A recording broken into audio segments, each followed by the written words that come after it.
the song Rainy Day in Georgia. That was a theme song almost. I think it rained 17 inches to 20 inches a year there, so it rained a lot. I'm going to do a sound check real quick. When I lived in Georgia, I think it rained. Okay, well, here's another day in paradise regardless. And Jimmy Dagg's going to be joining us today shortly. In the meantime, I did not do the stats today. However, what I did, let me get what I did. Median single family. Let's talk about that first, because let me hide that for a minute and we'll show this. Yeah, single family. November, they've got it at, now this is just single family, not townhomes. Good morning, Debbie from Advantage Realty. Good to see you. Thank you for joining me. Loyal. I love your loyalty. And these are the zip codes we did it in, all of Las Vegas. Yeah, so far this month, 430 is the median price this month. It hopefully will go down a little bit, but they've clocked November here at 422. Applied analysis, however, says it's 420. So right there in that range. Good morning, Karen. Good to see you, my love. Good to see you. And then on the condo side, I did that one too. Let me go get that one. Yeah. So let me put this one up here. Yeah, the townhomes, they've held steady November, December. They were 196 in January, so that's quite a jump, up to 245. I don't have my calculator brain on this morning, so I can't tell you the percentage, but that's pretty high. If you had bought a condo in January, you've got some nice equity in there, almost $50,000. So not bad. Yeah, I've got to look on the bright side, and today that's kind of what we're talking about, the bright side of things.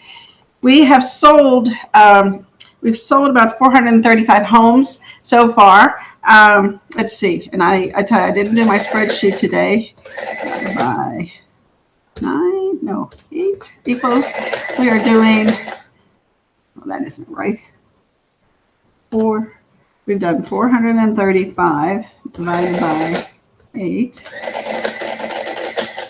Yeah, we're not doing that many per day. That's interesting. Last year we were really rocking and reeling. Let's see what we were doing last year. Real quick. Yeah, I mean it's just not the same. Don't know what to tell you. About 100 plus a day. I will update the stats for tomorrow morning. It's been a busy week. We're having some work done on the house, and I've had to get involved with that a little bit this morning. So, and make dog food. So, been a busy day. So I didn't do the stats. I will do them for tomorrow, though. And I just had time to do those couple things that I think are important to us, and that is we're still hanging around 27 days of inventory, and the median price is jumping up. We'll see how it goes toward the end of the month. It worries me a little bit because, the less sales may cause the median price to go up. And I'll explain why I say that tomorrow. But today I want to talk about positivity. Yeah, get my phone there. I don't know why it's not going down. So we had our class yesterday, Be the CEO of Your Life, and it's a great class. And I want everybody to know that you can't be the CEO of your life if you don't have your business structured properly. And tomorrow we're going to watch a video on how to do that. But for today, I want to talk a little bit about optimism. And of course, this is number 4 on Gary Vaynerchuk's chapter 4 in his book. And he says, hopefulness and confidence about the future or the successful outcome of something. That's optimism. That's his definition of optimism. And he says on December 13th, 2020, I posted on Instagram a video of a deer skipping across a beach. I gave it this title, All I Want is for You to Be as Happy as This Baby Deer. That is all. And if you visit GaryVee.com, you can check that out. So someone left a comment on that post saying, "Till that lion comes." Oh my goodness. And Gary Vee responded, "And then we will get smart and avoid the lion. Too many are scared of the thought of the lion without realizing you're capable of navigating it." And then he says, "F the lion." Well, that's scary. Sorry. Optimism is a word that has become controversial in some ways. There's a misconception that it means the same thing as delusion. Who in the world would think that? Really? A stunning percentage of people, probably including the user who left that comment, believe that optimism is just a setup for disappointment and loss. Those who are scared and hurt are afraid of optimism because they don't want to be let down. So they confuse it with naivete. Take a second and reread the definition at the beginning of this section. And it says hopefulness and confidence about the future or the successful outcome of something. Confidence, right? In contrast, that's the definition. Here's the definition of delusion. Delusion is a false belief or judgment about external reality, held despite incontrovertible evidence to the contrary, occurring especially in mental conditions. Notice how they're so different? Really, a delusion is a false belief or judgment about external reality. It's just totally opposite of optimism. The opposite of optimism would be pessimism. So here's the definition of that: a tendency to see the worst aspect of things or believe that the worst will happen, a lack of hope or confidence in the future. So does it make sense that with hope and confidence about the future, you have a higher chance of reaching your desired outcome? Well, I think so too. More importantly, you have far more control of your perspective than you have over the trillions of variables that make navigating the universe so tricky. And in our class yesterday, we showed many ways to target an audience so that you can have qualified opportunities in your business. And these are definites, and all you have to do is do them. And when you do them, they become reality. And that's positivity, that's optimism. And choosing optimism over pessimism is, at the end of the day, wildly practical. It doesn't mean being naive or blind to the downsides in business or in life. In fact, I'm more aware than most about what could go wrong. I just believe that I'm capable of navigating any challenge.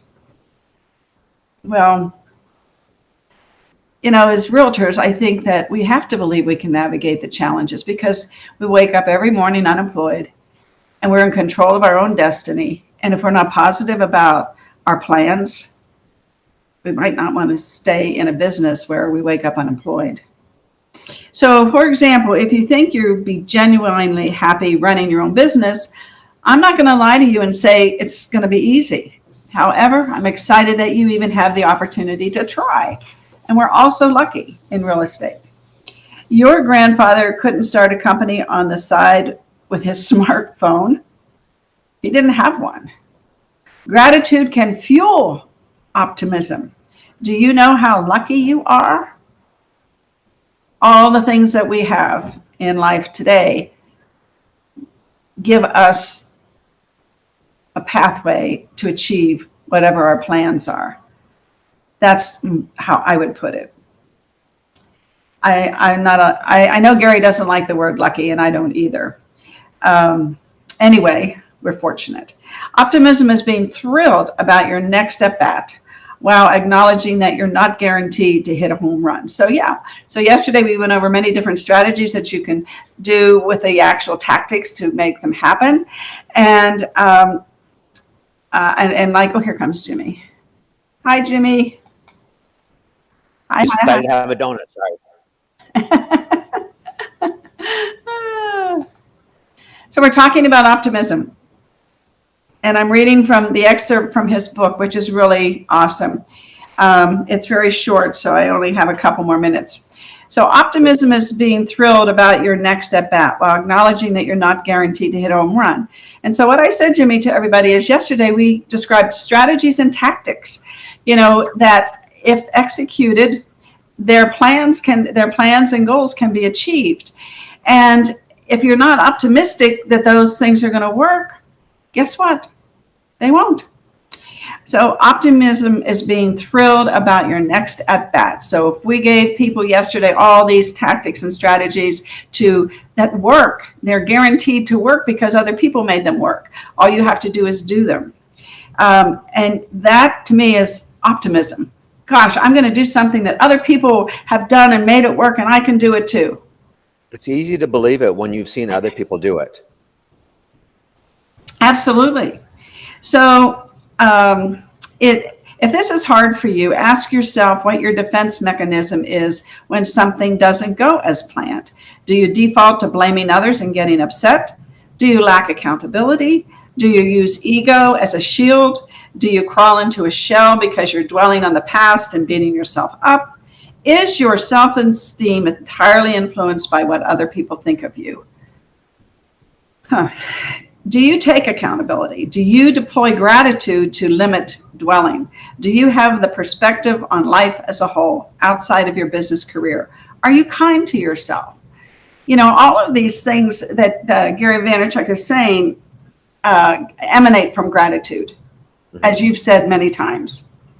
The other emotional ingredients will help you deal with losses more effectively, so you won't be let down as often. When you know you won't be let down, optimism comes naturally. And to your point, we showed people what other people have made work. And they seem so logical when we presented them, didn't you think?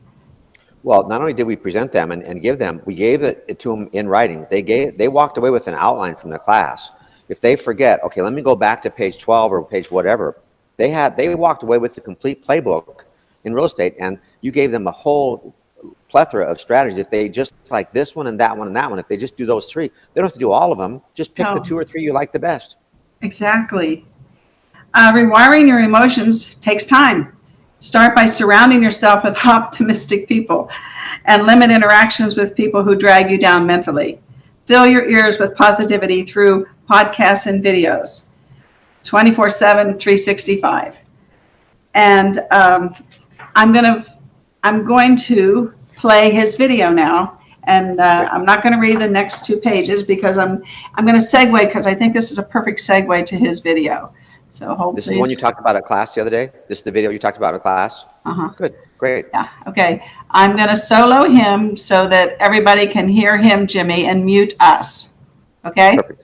Yep.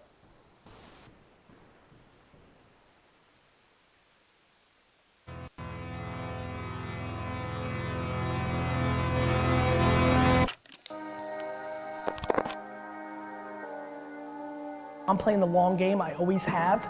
It's why a lot of you have good relationships with me. I see you at different places. I know who you are, I care, I interact with you. Like, life is simple. Like, the truth wins. You may be confused because times are tough in the media and there's always issues in this country and we got flaws and all that stuff. You're more than welcome to look at the pessimistic aspects of society and life.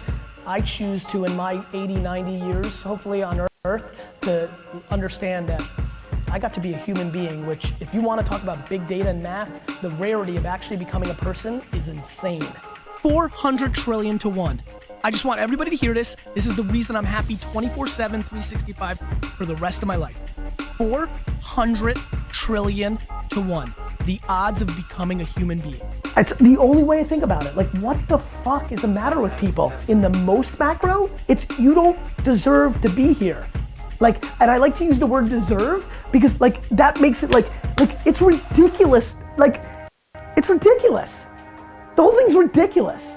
Yeah, I'm gonna struggle to the day I die of allowing yourself to look at glass half empty. And now I understand it's DNA and it's wiring and it's, if you grow up with a mother who's extremely negative, it's a really tough situation to break out of. It's just proven, I've understood. You grew up in a tough town, I get it. There's a couple of issues with that. Number one, Nobody cares. I kind of weirdly want people to pull over right now. I want you to look at that rear view mirror, right? That's what it's called, thank you. I want you to look at it. You need to understand, if you look at it, it's your fault. What do you mean? Everything in life is on you. That's the big punchline. Like, everybody's got stuff. The problem is nobody cares. And once you understand that nobody cares, and you're complaining to empty air, you start going in a little bit of a different direction. And yeah, I mean, I like putting out positivity. What's happening right now is the small minority of people that are mad and angry and hateful and dark are much louder than the big percentage of us that are happy and excited and feel great. And because of the way technology works, they are much louder than they've ever been before. And so I feel like, as somebody who's got full of bright light and happiness, that I need to start getting louder about that as well, because that's the only way we're gonna combat it.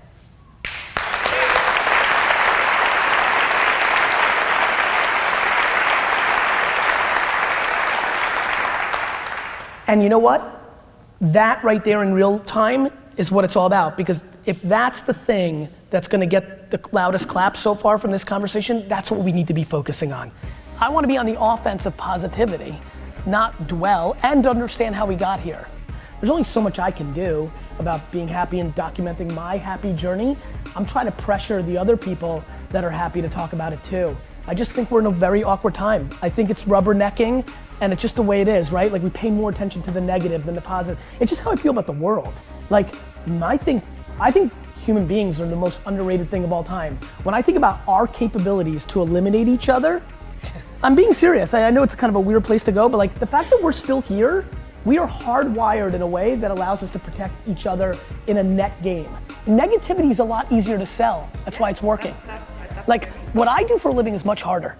I'm trying to win on positivity, which is the hardest sell. I feel more responsibility than ever as somebody who is happy and wants other people to be happy genuinely, to get louder. And so it's an interesting time in our country's history and just in human society. And so if you leave with anything for any of us, please take on the sense of responsibility that if you've got good and you feel good, to start sharing that content as well, because the world needs more of it.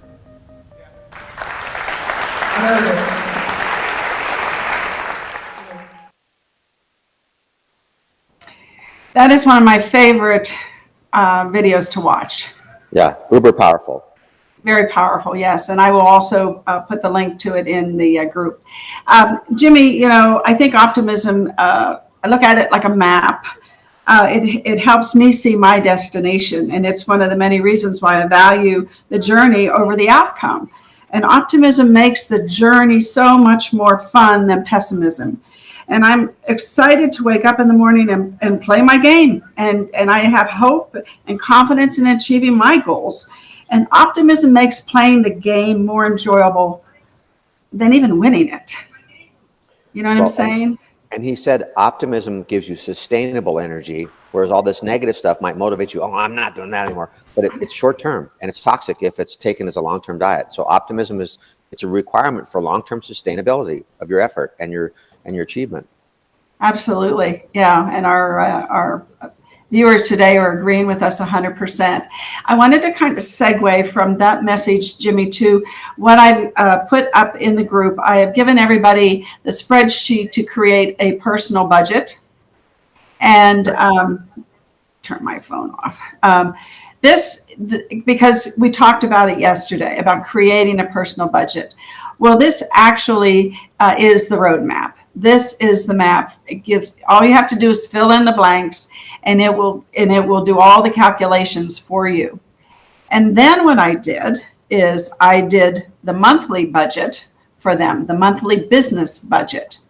So now they can do what their expenses are from a business perspective.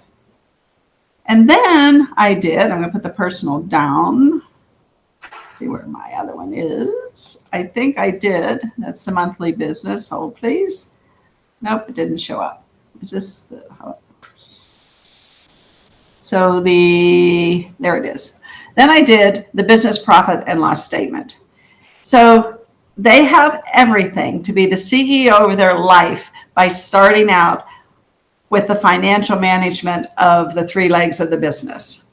Right. This will give them the roadmap to do that. They don't have to ponder about how am I going to do this and then how am I going to make it all work together. So this is in the group. It's a spreadsheet, and there's it's one Excel spreadsheet with 3 tabs that I just showed you: personal, monthly, and business profit and loss. And I think everybody should use this to get started. Well, I'll definitely play with it when we get off, and just use myself as an example. Yeah. I have been doing this. As you know, I used to teach Excel.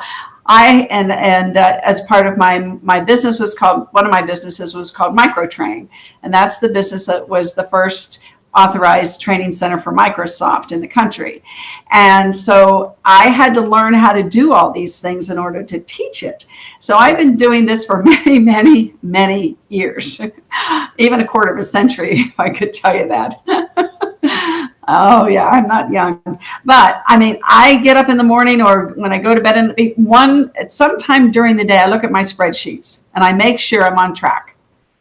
And so that makes me accountable to myself. And that's one of the things I love about these things, that if you're being accountable when you write all this stuff out and you have something to gauge. Exactly. And as the chief financial officer of a major company or a chief operating officer of a major company, do you think they only look at this stuff once a month at the end of the month? Or are they looking at it every day? The chief financial officer, they look at these spreadsheets every day, just what you said. And you're the chief financial officer. And the chief operating officer, they look at these metrics every day. And if you're running a real estate business, you're the chief operating officer and the chief financial officer. And so looking at them every day is not too much. No. And because in real estate, what happens? We wake up every morning unemployed, escrows fall out, listings disappear. I mean, we have a very, very, what do you call it? Not a dynamic business. Right. I mean, our business is constantly changing. So if my escrow falls out, and I'm not going to make that $10,000, I might have to go to my personal budget and adjust my Christmas gift list. And then you're always in control. I knew dynamic was the word you were looking for. and there's dynamism in every asset and every factor and every facet. And that's part of what gives us energy. Dynamic is energizing. Yes. Yeah, it is. It is. And when things change and then when you put something in escrow and you add it, it makes you feel so happy, right? Mm-hmm. It really does. And we talked yesterday, about reverse engineering your plan to how much money you want to make. If you want to gross or if you want to net 300,000, how much you have to gross, how many deals you have to do, how many conversations you have to have in order to achieve your plan, your business plan. And then if you're doing that, you're on track. I mean, you're running a business, you're building a business. You're building the brick house. You're not building the straw house or the twig house, right? You're building yeah. So I think these things are just enormously important for people. And I wanted to share the optimism and to share getting started with building their business for 2022 today. And anything you have to say, I'm all ears. Well, I'm glad you're posting that message on your page, on your group, because that message is worth looking at, whether it's once a week or once a month or whatever, and reminding yourself 400 trillion to 1. Right. That's crazy. That's crazy. I wonder where he got that statistic, but I know he doesn't just speak off the cuff. As you said, on his audibles, it's him talking. On his books, he doesn't use a ghostwriter. It's him. And he runs in a pretty powerful circle. So he hears some stuff that really, I want to hear it. Yeah, and positive quotes and positive videos are something I think people need to really pay attention to in this world of negativity now that social media has given the negative and the haters a platform. Mm-hmm. And that's one of his messages as well. The only way we can fight it is to fight back with positivity and to share it. And I love it when people share positive quotes on the social media platforms. The actual ratio is 90% is negative. 90% of news is negative. And I got that from Peter Diamandis. I'll tell you where I got it. Peter Diamandis is the founder of the X Prize Foundation, Singularity University. The guy's beyond brilliant. He's a doctor from Harvard, and he's got 2 advanced degrees from MIT. This guy's like uber Einstein smart. And his research shows that 90% of news is negative. So how do you protect yourself and defend yourself from that? You've got to focus on those positive messages. And whether it's watching a YouTube clip or going to a Facebook live stream in the morning, a couple days a week or 5 days a week or however many you can get here, that's going to move you in the right direction. We talked yesterday. Tom Ferry said that there's the 5%, the 10%, and the 85%. And 85% of the people in this world aren't making much money. Right. 5% generational wealth. And most of that 5% of generational wealth, he didn't say this, but if you read The Millionaire Next Door, Stanley Danko, The Millionaire Next Door says that 5% that's generational wealth, they made it. They didn't inherit it. They made that money in their lifetime. Yes. So if you're going to have a lifetime, you have a lifetime, but if you use it right, you can get that generational wealth in one lifetime. And then the interesting thing was the 10% figure. The people that really have plans and execute their plans and run their business like a business and continue to build their business in a positive way. I just thought that was so powerful. And there's so many places in that video that we show that I'd like to pause and say, okay, how does this apply to you? And do you realize what, we might want to make some cliff notes or whatever. And because he says some really powerful things in there, and perhaps the next time we do the class, you can maybe itemize some of those things and bring them to people's attention, because there was a lot of information in that video. There is, and we almost need to go to a 6-hour class. Business strategies 101 and advanced business strategies 102 or something, and submit them to the division, because 3 hours, just the strategies you gave them and going over them, like you said, if we would have turned over to them and said, pick one of these three, which one works for you, and talk to your partner and tell them, what are you going to actually do as a result of taking this class to execute that? And when are you going to tell your partner, I did it or I didn't do it? Yeah. Accountability, because we leave there and we don't have accountability. And one of the things that Brian Buffini said, he had a meeting with Zig Ziglar, and Zig Ziglar said, I've been teaching goal setting from all my life. He says, but I never actually in a seminar made them sit and write out their goals. And you talked about Tom Ferry writing the letter to himself 10 years from now or whatever it is. And Brian Buffini, when you go to his thing, he turns off his microphones, he puts on some Baroque music, and he says, you got this many minutes, do this, write this down. You leave there with a written plan. And we need a 6-hour class to do that. 3 hours. Buffini is not 3 hours. It's 2 days. It is. Well, and even showing people this in the class. Mm-hmm. And maybe, in the advanced class, and showing them, okay, let's create a budget. Yeah. Yeah. I mean, because if you don't, and I find one of the reasons why Kane and I, when we do our social media class, people have to bring a computer because they have to be engaged. Mm-hmm. And perhaps in the part 2 of our class, they bring the computer and they get this and they actually fill it out on their computer. Yeah, it's a working class for sure. Yeah. Yeah, that would be a great exercise, I believe, because I know people, I'm going to do it, but guess what? Then they don't do it for some reason. Because it's easier not to do it. That's why they don't do it. It's easier not to do it. And you pay the price for not doing it. Yes, yeah. And I want to bring something, not that, hello, please. I want to bring something up here for us. Hang on a second.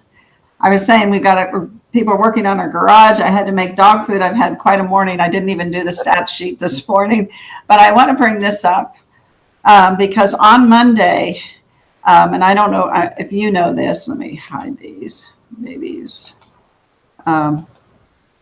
Buffini's coming out with his bold predictions. 10 o'clock. I think it's at 10. Yeah, and I think everybody needs to tune in and watch it. We'll record it, of course, so that we can replay it. And a lot of people don't know how to do that. So I don't want to miss it. Because I want to know what he thinks about, the future. And we talk about that all the time. And you and I, maybe you and I need to really do a deep discussion about the low inventory issue and give people some guidance. Because when I'm teaching the class yesterday, I'm thinking, there are ways that we can assure the sellers to put their house on the market because we're going to find them a house. Mm-hmm. And Tom Ferry says you can find them a house before you even put their house on the market, so that we start, doing more listings. And when you opened it up to the group, you said to them, what's the biggest challenge? And they said getting listings because the seller doesn't know where they're going to go. Right. That's what the group said. And there was pretty consistent answer. How do I take a listing when they don't know where they're going to go? Well, you find them where they're going to go before you take the listing. Right. Yes. And I think that you said something like there's going to be 500 new agents this month. Well, there was 250 in orientation yesterday, 250 orientation, and they did 2 orientations this month. So I don't know whether the other class will be that big, but they're in the hundreds that are coming in this business. So you got to work on your skills. You got to be more skillful, because you know what they have? Those new people, they have enthusiasm up the kazoo. They are so enthusiastic. They are so convinced that they can do it, and that's why they passed the real estate exam, so they have evidence that they can do it. Now Right. they're working for a broker and they're going to orientation. They're going to get out there and they're going to kill it. If somebody gets to your client before you, they may just convince them to do business with them because they were there and you weren't. Well, and all these new people know people, right? Yeah. Every person knows a couple hundred people. Mm-hmm. Yep. Dale Carnegie used to say 250, but I think I heard somebody quoted 300 even in one of the classes you gave.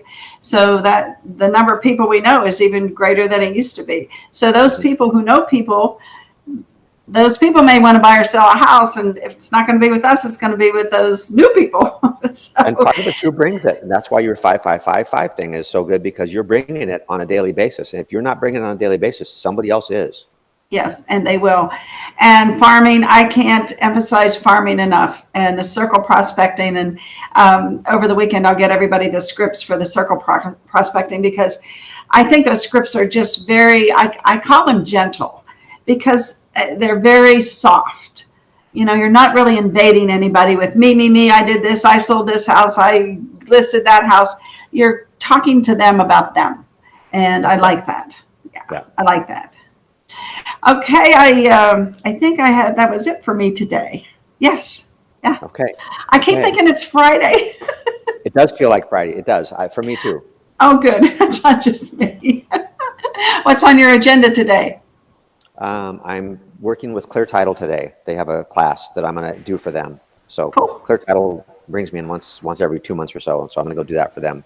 Cool. And then you're going to do a class for us on Monday, the contracts class about disclosures. And that's 2 to 5. And of course, 2 to 5 means happy hour. Well, and a lot of people don't realize you need 2 contracts classes for your renewal. You don't just need one contract. You always used to need one for your renewal. Now you need 2 contracts classes. So if you've only got one, you got to get another one. That's true. And I want to show you something here real quick. Let's see. I don't know if you looked at your email yet this morning. But I didn't see a picture from Kane. I did see my email, but I didn't see a picture. well, he texted them.